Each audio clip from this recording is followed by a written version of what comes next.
చేసుకోలేం. కనీసం మీకు కోపం కూడా లేకపోతే మేము ఏం చేస్తాం? 2019 తర్వాత కులం కూడా పోయింది. ఇప్పుడు సొంత కులాన్ని కూడా వెనకేసుకురావట్ల. ఆంధ్ర భావన ఎలాగో లేదు. కనీసం కుల భావనను తెచ్చుకొని బాగు చేయండి రాష్ట్రాన్ని. నిజంగా మనస్ఫూర్తిగా అవుతున్నారు. నా కులం ఉంది, నాకెక్కడో మతం ఉంది.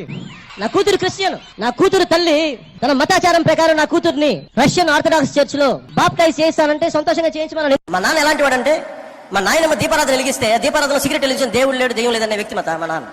ఇది ఆడేది కొద్దిమంది రాజకీయ నాయకులు, వాళ్ళు కూడా ఎక్కువ మంది ఆడేది కూడా హిందూ. అసలు ఇలాంటి గొడవలు పెట్టింది హిందూ నాయకులు తప్ప మిగతా నాయకులు చేయరు అసలు వాళ్ళకి.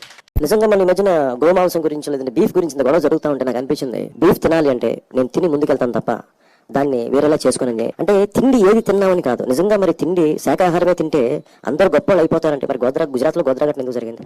నాకు ఎందుకు జీసస్ క్రైస్ట్ ఇష్టమో చెప్తాను. ఒకసారి ఇక్కడ నా డైరీలో రాసుకున్నాను. నా పెద్ద కొడుకు పడిపోయాడు. వాడు ఇంత వయసు పరిగెత్త పడిపోతే వాడు మోకాళ్ళకి రక్తం వచ్చింది. వస్తే నాకు మోకాళ్ళు నొప్పి వచ్చేసింది. నాకు అప్పుడు నాకు గుర్తొచ్చింది మేరీ మాత గుర్తొచ్చింది. మీరు చెప్పిన నా గడ్డం పెంచుకుంటే నాకు నిజంగా ఆనందిస్తుంది. నిజంగా ఇది మనస్ఫూర్తిగా పెట్టుకున్నాను. ఇది నాకు ఇష్టంతో పెట్టుకున్నాను.